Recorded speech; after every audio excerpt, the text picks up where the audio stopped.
고린도 교회가 어떻게 세워졌는지 아시죠? 바울이 2차 선교 여행 도중에 항구 도시입니다. 그 도시에 교회가 이제 세워집니다. 이 처치 멤버가 누굴까 궁금합니다. 헬라인, 다수가 헬라인이었습니다. 유대인 입장에서 보면 이방인들이죠. 그리고 소수 유대인들이 있었습니다. 이 항구 도시니까 당연히 상인들이 처치 멤버로 함께 동역을 하고요.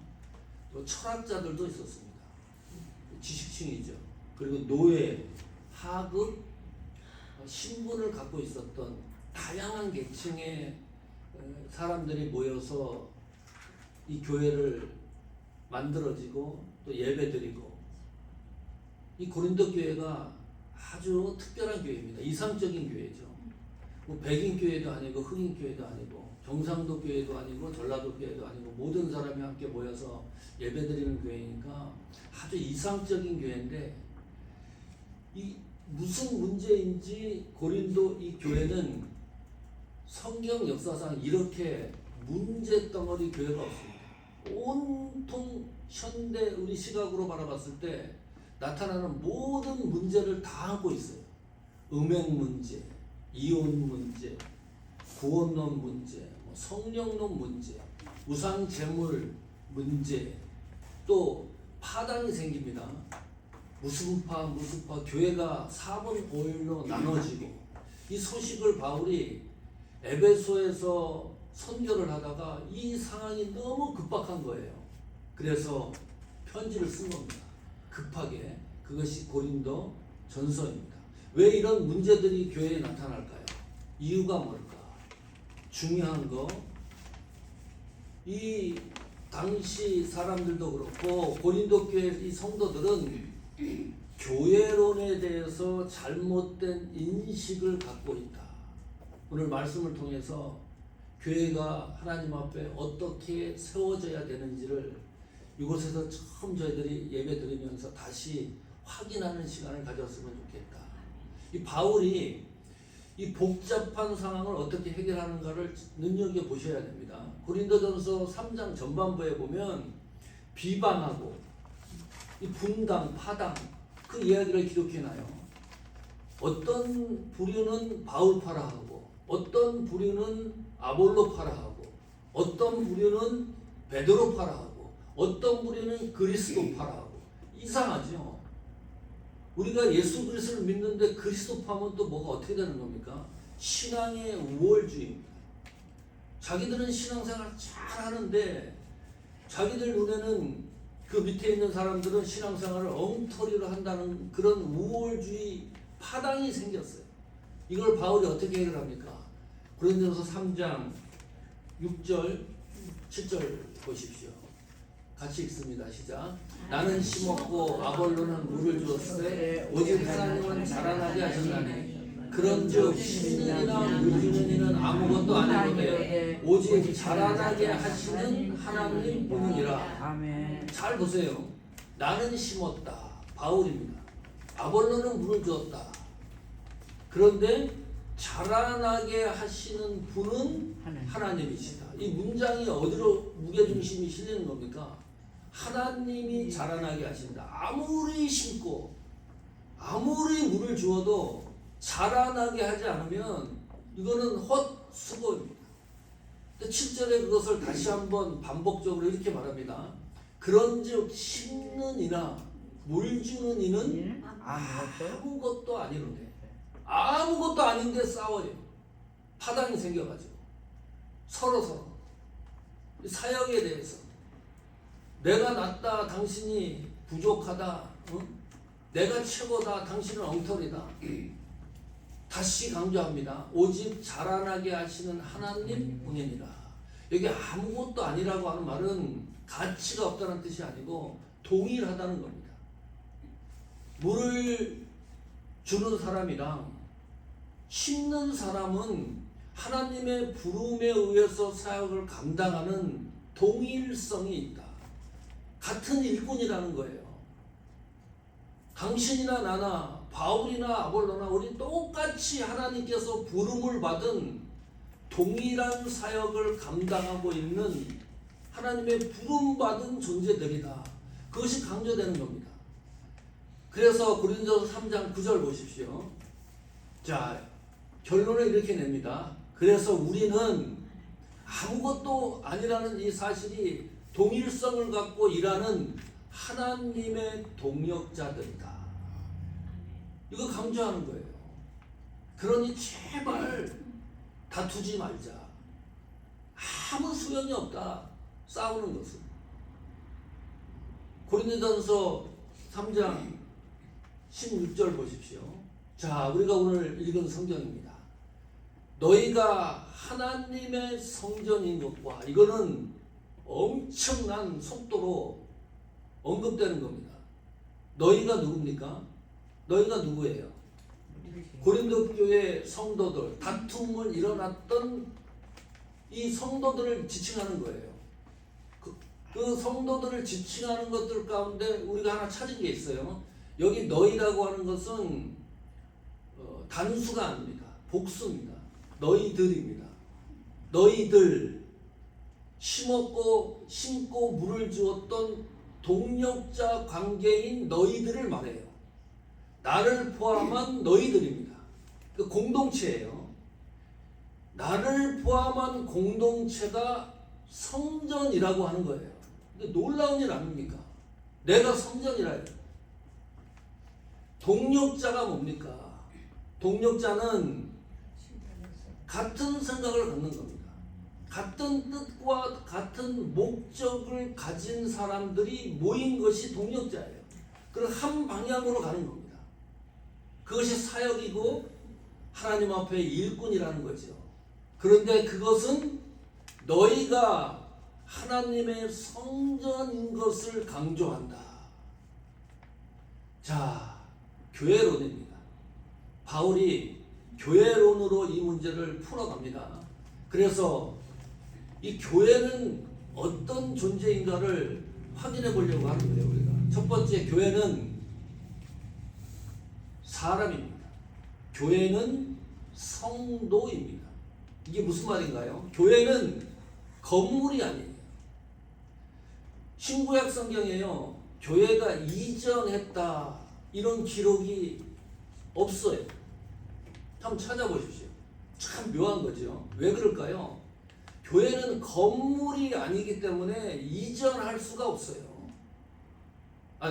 이 교회는 사람이기 때문에 이전이라는 말을 쓰지 않고 옮겨졌다. 그리고 교회는 두세 사람이 모인 곳이 교회입니다. 아멘.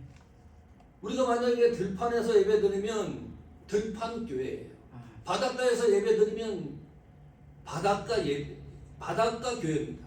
산에서 예배드리면 산 교회예요. 무슨 교회를 지칭해갖고 교회가 이전했다는 기록은 성경에 존재하지 않는다. 우리가 교회이기 때문입니다. 내가 교회예요. 그리고 내가 교회한 이 성도들이 모인 것이 공동체입니다.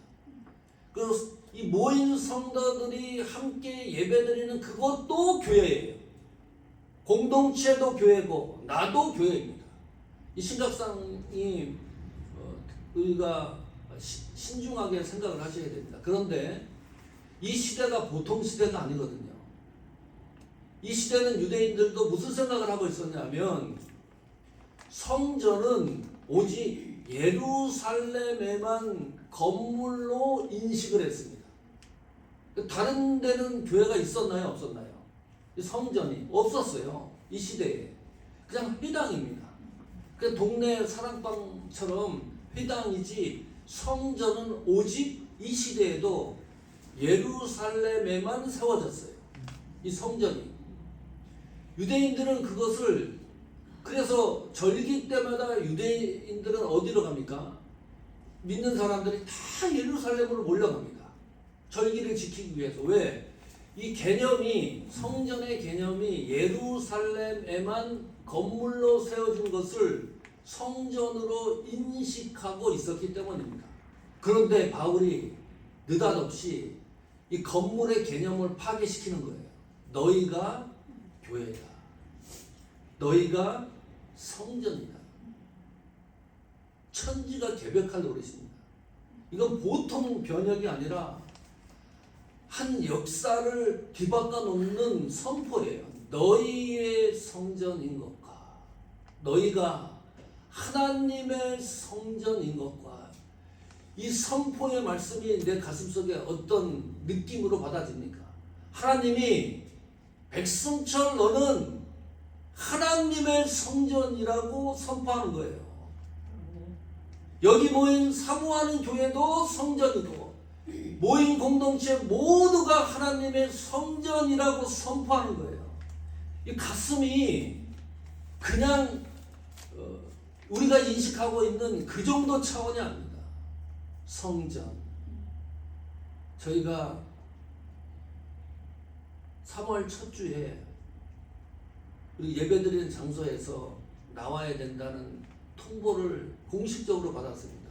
2달 전에 우리가 렌트하고 있던 교회와 다른 교회가 이제 연합을 해서 그래도 우리가 1시 예배를 드리니까 지속적으로 시간 조리되면 된다는 그런 언지를 받았기 때문에 마음 하고 있었는데 3월 첫 주 연합 예배를 드렸어요. 그리고 상황을 보니까 우리가 있을 상황이 아닙니다. 이 시간차 이것이 극복이 안 되는 거예요. 그래서 3월 첫 주에 공식적으로 나가야 된다는 소식을 듣고 예배 처소를 알아봐야 되는 거잖아요. 뭐 없으면 가정에서도 들을 수 있고 뭐 들판에서 들을 수도 있는데 이 모든 문제가 일주일 안에 다 해결된 겁니다. 이 과정을 설명하면 기가 막힙니다. 일주일 히스토리를 책 한 반 분량을 쓸 수 있어요. 우리 교회가 이전한다는 소식을 듣고요. 사방에서 이렇게 사모하는 교회를 많은 분들이 아끼고 사랑하는 줄을 이번에 처음 발견했어요. 우리 아이들이 다니는 청년회에서도 우리 교회 옮겨야 된다. 함께 모여서 아이들이 기도를 하고 이 아이들이 막 또 찾아 나서는 거예요. 우리 예배 초소를. 한인회관 갈라 그랬었잖아요. 근데 우리가 렌트 내는 거에 한 700불을 더 플러스 시키는 거예요. 또 얘기할 때는 우리 교회 수준에 맞게 얘기를 했는데 막상 가서 이야기를 나눠보니까 이사들 사이에서도 이 오차가 생겨가지고 결국은 가는 걸로 한인회관에 들어가지 못했습니다. 그때 박대근 목사님한테 전화를 했어요. 목사님, 이 상황이 좀 이렇습니다. 그랬는데 목사님이 갑자기 잠시만 기다려 보라고. 그래서 우리 김영재 목사님과 계시는데 연락을 해주시고 1시간도 안 돼가지고 전화번호가 주고 또 목사님 통화하고 주중에 만나서 목사님과 대화를 했습니다. 이 렌트비가 또 걱정이 되잖아요. 우리가 어렵지만 그래도 선교 헌금이 책정이 되어 있습니다. 목사님과 이제 대화하는 가운데 목사님 그런 말씀하셨어요. 우리 이 사랑 선교회 적자라고. 근데 목사님이 그 뒷말씀이 적자인데 다른데 손 벌릴 일이 없었다는 겁니다. 이게 무슨 말인가요? 그 적자를 누가 메꾸는 거예요? 하나님이 메꾸는 거예요. 할렐루야. 아이고. 그러면 이게 너무 감사한 게 하나님이 메꾸는 일을 사모하는 교회가 만약에 여기서 예배를 드린다 그러면 하나님 사역에 저희가 조금은 동참하는 일이 되니까 이게 너무 기쁜 거예요. 무슨 다른 건물주에 렌트해갖고 건물주에 돈이 들어가는 게 아니고 그러니까 이게 너무 감사하고 가슴이 벅차더라고요. 그리고 또 하나 우리 숫자는 많지 않지만 이전한다 그랬을 때 이탈자가 없어요. 우리 박미라 권사님 카톡으로 메시지로 우리 신배나 아멘. 권사님, 김경자 사모님 얼마나 기도 많이 하셨는지 주여. 주영 집사님 아무데로 가도 괜찮다. 예배 드릴 수 있는 장소면 괜찮다. 힘 주고 또 황 장로님이랑 같이 가서 건물 확인을 하고 진희 권사님 이만큼 카톡으로 보내고 한 마음이 된다는 것이 너무 감사하다. 이 이동을 하면서 하나님이 섭리하시는 것을 너무 감동 깊게 저희들이 모두 경험을 하고 있습니다. 오늘 이 말씀 고린도서 3장 16절의 말씀이 가짜가 아니고 진짜구나. 아멘. 우리가 하나님 성전인 것을 확인하고 있는 거 아닙니까? 아멘. 하나님의 말씀이 사실이고 진실이라고 하는 사실을 교회가 여기서 예배드리는 그 순간에 눈으로 확인을 하는 거니까 이 말씀이 사모하는 교회를 통해서 여러분을 통해서 증거가 되고 확증되는 거니까 이것이 얼마나 감동스러운 일입니까? 아멘. 여러분이 하나님의 성전입니다. 함께 모여서 아멘. 공동체를 형성해서 하나님 앞에 예배드리는 거 주여. 이것이 성전입니다. 너무 감사하다. 두 번째, 교회는 하나님의 임재가 있는 곳입니다. 여기 3장 16절 보십시오. 성령이 너희 안에 거하시는 것을 알지 못하느냐. 자, 성령이 내 안에 거한다는 것은 어떤 의미입니까? 성전에 하나님이 거하신다는 거죠. 왜냐하면 너희가 하나님의 성전이기 때문에 이 묘한 겁니다. 왜 그러냐면 이런 말씀 잘 안 합니다. 하나님 어떤 장소를 특정해가지고 나는 거기에 임재한다고 하나님은 그런 말씀을 거의 하지 않아요. 성경에. 여기는요. 근데 고린도전서 3장 16절은 콕 집어서 얘기한 겁니다. 성전에 성령님이 임재하신다. 성전에 하나님이 임재하신다. 이 성전에 예수 그리스도가 임재하신다. 성령이 너희 안에 거하시는 것을 알지 못하느냐.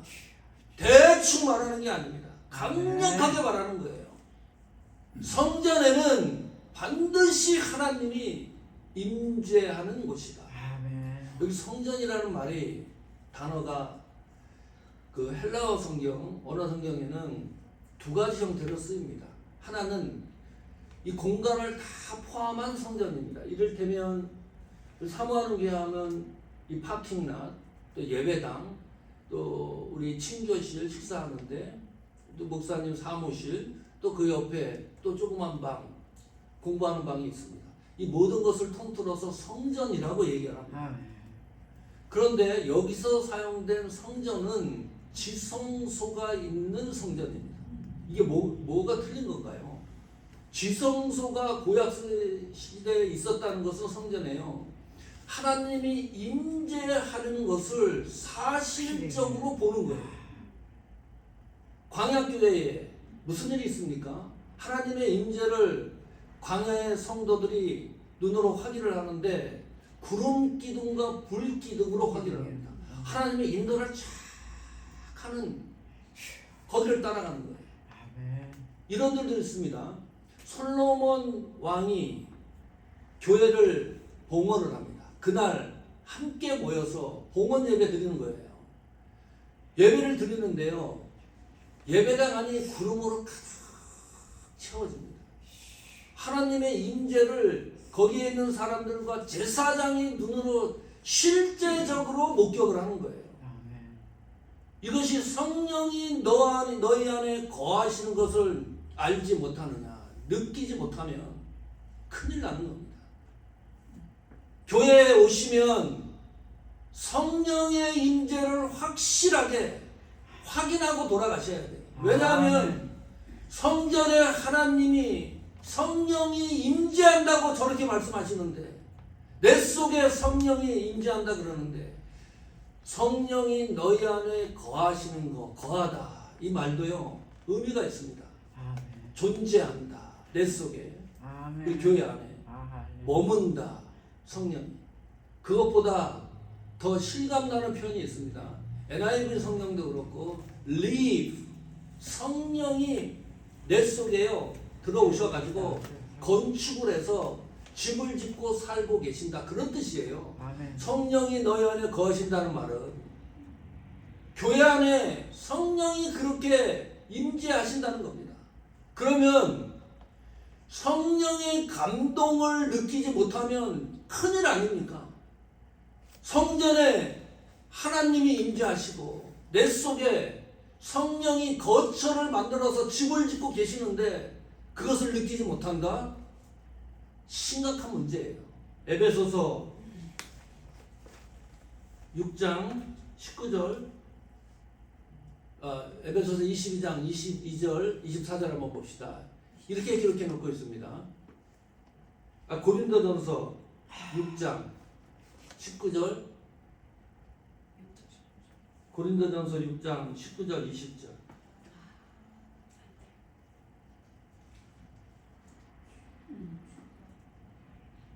네, 고린도전서 6장 19절 20절입니다. 보십시오. 자, 읽어봅시다. 이것도 너희 몸은 너희가 하나님께로부터 받은 바 너희 가운데 계신 성령의 전인 줄 알지 못하느냐. 너희는 너희의 것이 아니라 값으로 산 것이 되었으니 그런즉 너희 몸으로 하나님께 영광을 돌리라. 확증입니다. 우리 몸이 내 몸이 아닙니다. 왜냐하면 내 속에 성령이 거처를 하고 있기 때문입니다. 교회는 내 것이 아닙니다. 왜냐하면 성령이 임재하는 곳입니다. 너희 가운데 계신 성령의 전인 줄을 알지 못하느냐. 이 사실이 확증적인데 이러고도 파당을 만들고 싸우고 분란을 일으키고 분리하고 파당 이것이 말이나 되느냐 그 말입니다. 값으로 산 것이 되었기 때문에 그런즉 너희 몸으로 하나님께 영광을 돌리라. 값으로 우리 몸이 성전이기 때문에 교회의 중심은 누구예요? 하나님이셔야 된다. 교회의 중심은 예수 그리스도이셔야 된다. 교회의 중심은 성령님이셔야 된다. 백승철이 아니에요. 장로님이 아닙니다. 권사님, 집사님이 아니에요. 바울이 아니에요. 게바가 아닙니다. 베드로가 아닙니다. 아볼로가 아닙니다. 교회의 중심은 예수 그리스도이셔야 됩니다. 아멘. 그것으로 우리가 하나님 앞에 영광 돌리는 겁니다. 꼭 순간마다 성령이 내 속에 계신다 그러니까요. 성령이 내 속에 계신다 그러니까 무슨 나를 성령이 AI가 컨트롤 하듯이 일로 가라 저리 가라 그러지 않습니다. 정신 똑바로 차려야 성령의 세미한 음성을 확인할 수가 있습니다. 그걸 놓칩니다. 그러니까 자꾸 엉뚱한 길로 가고 엉뚱한 생각하고 엉뚱한 판단을 하는 거죠. 자, 세 번째 마지막으로 교회는 거룩한 것입니다. 고린도서 3장 17절 보십시오. 누구든지 하나님의 성전을 더럽히면 하나님이 그 사람을 멸하시랴. 하나님의 성전은 거룩하니 너희도 그러하니라 그랬습니다. 여기 잘 보시면 하나님의 성전을 더럽히면, 여기 더럽힌다고 하는 이 단어가요, 우리 옷에 음식 먹다가 무슨 음식 찌꺼기 같은 게 묻고 그런 더럽힌 게 아니고, 이 더럽히다는 말은 훼손입니다. 파괴시키다, 부패시키다, 망가뜨리다, 네, 그런 의미예요. 타락하게 하다. 이 더럽이라는 이 단어하고 거기 그 다음 단어 하나님이 그 사람을 멸하시라 멸하시리라 더럽히면 이 더럽히다 이 단어하고요 멸하시리라고 하는 단어가 똑같은 단어입니다. 이 무시무시한 겁니다. 그럼 이렇게 해석이 되는 거예요. 만약에 성전을 부패하게 하면 하나님은 어떻게 하는 겁니까? 똑같이 부패하게 하는 겁니다. 성전을 부패하게 하는 사람을. 심각한 거예요. 성전을 망가뜨리는 사람은 하나님도 똑같이 그 사람을 망가뜨린다는 거예요. 이 쥐절초풍할 노릇이에요. 네? 타락시키면 하나님이 그 사람에게 대해서 손을 뗀다는 겁니다. 우리는 하나님을 기쁘게 시게 합시다. 하나님 앞에 영광 돌리는 삶을 삽시다. 이런 말은 수없이 듣는데 하나님이 싫어하시는 것에 대해서는 방관합니다. 무감각합니다. 그러도 되는 것으로 생각을 합니다. 그런데 고린도서 3장 17절의 말씀을 보면 심각한 문제입니다. 하나님이 싫어하는 것은 하나님을 기쁘게 하는 것보다 더 신경을 써서 애를 쓰고 노력을 해야 되는 거예요. 이걸 놓치는 거죠. 하나님이 싫어하는 것 중에 감정이 들어간 것이 이런 경우입니다. 하나님 감정을 잘 드러내지 않죠. 예수님도 이 땅에 오셔가지고 감정 드러낸 적이 거의 없습니다. 액션, 행동으로 보여준 게 뭡니까? 성전에 들어가 보니까 엉망진창이니까 뒤집어 엎어요. 폭력을 행사합니다. 성전을 거룩하게 하기 위해서. 하나님이 싫어하는 거예요. 눈으로 또 확인도 시켜줬어요. 하나님의 교회는 이 성전은 거룩한 것이다. 그래서 우리가 이 성전을 거룩하기 때문에 우리도 거룩해야 될 이유가 있는 겁니다. 레위기 에베소서 4장 22절 이것부터 봅시다. 자, 같이 읽어보겠습니다. 시작. 너희는 유혹의 욕심을 따라 썩어져가는 구습을 쫓는 옛사람을 벗어버리고 오직 신령을 새롭게 되어 하나님을 따라 의와 진리의 거룩함으로 지으심을 받은 새 사람을 입으라. 자, 하나님이 멸하시리라를 조금 더 부연 설명하겠습니다. 이런 겁니다. 이래서 그 멸하시라고 하는 이 단어가 우리에게 주는 것이 심각하다는 거예요. 만약에요, 너희는 유혹의 욕심을 따라 썩어져가는 구습을 쫓는 옛사람으로 이 세상을 살아간다 그러면 그것을 알던 모르던 관계없이 저런 인생을 살고 인생을 종말을 구한다 그러면 죽는다 그러면 세상에 불행한 사람입니다. 그렇죠? 22절처럼 우리는 살 구조가 형성된 게 아니지 않습니까? 우리는 그런 사람이 아니에요. 그런데 그대로 내버려 두면 그렇게 살다가 죽는 거예요. 22절처럼. 이것이 멸하시리랍니다. 긍휼입니다. 하나님이 나를 긍휼히 여기지 않으면 22절과 같은 삶을 살 수밖에 없는 겁니다. 멸하시리라가 그런 의미예요. 하나님의 긍휼이 떠나는 거예요.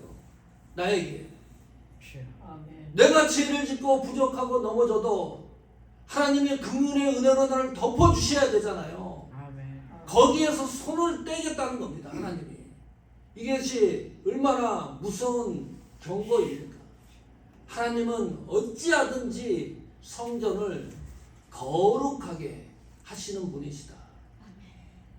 그래서 우리가 거룩하게 성전을 행위적으로 표현할 수 있어야 되는 거죠. 하나님의 따라 내 의지가 아닙니다. 바울의 의지가 아닙니다. 베드로의 의지가 아닙니다. 하나님을 따라입니다. 그 하나님의 의와 진리의 거룩함으로 살아내는 것이 거룩한 성도의 자세입니다.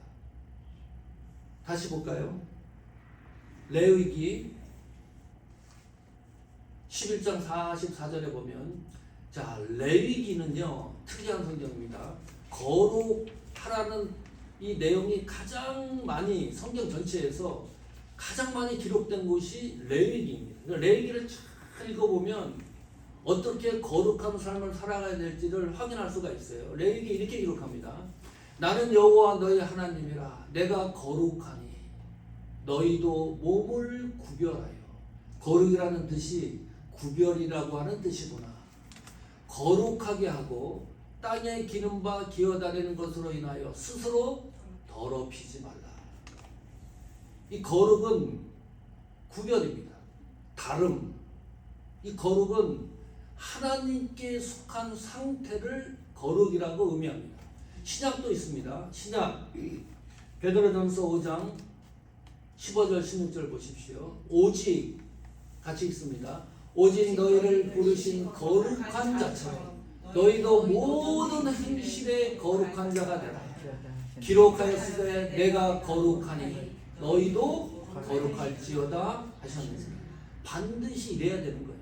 성도는 반드시 교회는 이래야 되는 거예요.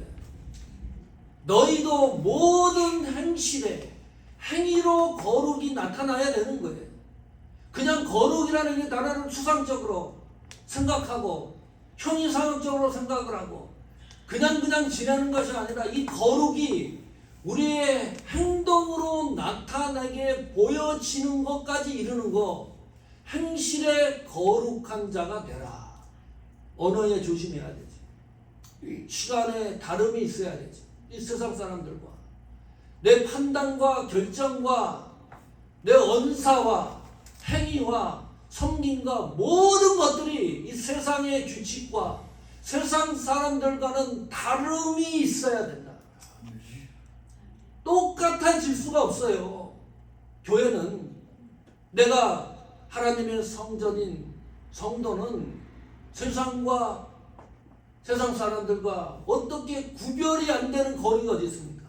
구별인데 하나님 앞에 속한 우리가 거룩인데. 성도 여러분, 오늘 교회론에 대해서 다시 확고하게 이 바울이 고린도전서를 통해서 저에게 심어주고 있습니다. 다시 한번 꼭 기억합시다. 교회는 성도입니다. 내가 교회입니다. 이거 잊지 말자. 두 번째 뭐라 그랬죠? 교회는 하나님이 임재하는 곳입니다. 나에게 성령님이 임재하신다는 사실을 한시라도 놓치지 말자. 세 번째, 교회는 거룩한 곳입니다. 어찌하든지 거룩한 행위로 나타나야 될 책임과 의무가 우리에게 성도에게 있습니다. 교회를 통해서 하나님이 주시는 복이 있습니다. 성경에 너무나 풍족합니다. 그 가운데 세 가지. 하나는 기도 응답입니다. 교회에서 기도하는 것과 밖에서 기도하는 것 다릅니다. 하나님이 그거 약속하셨고요.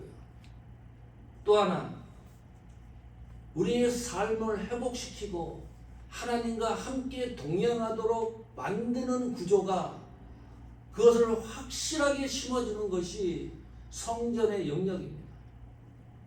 하나님이 필요할 때마다 주시는 약속이 있습니다. 우리 교회를 통해서 성전인 성령님의 역사를 통해서 여러분들의 삶 또 사역 사모하는 교회가 이곳에서 또 하나님이 어떻게 역사를 해 나가시는지 지대가 되고 흥분이 되고 감동이 되고 은혜가 됩니다. 그런 것을 모두 함께 누리는 축복의 역사가 되기를 축원합니다. 아멘.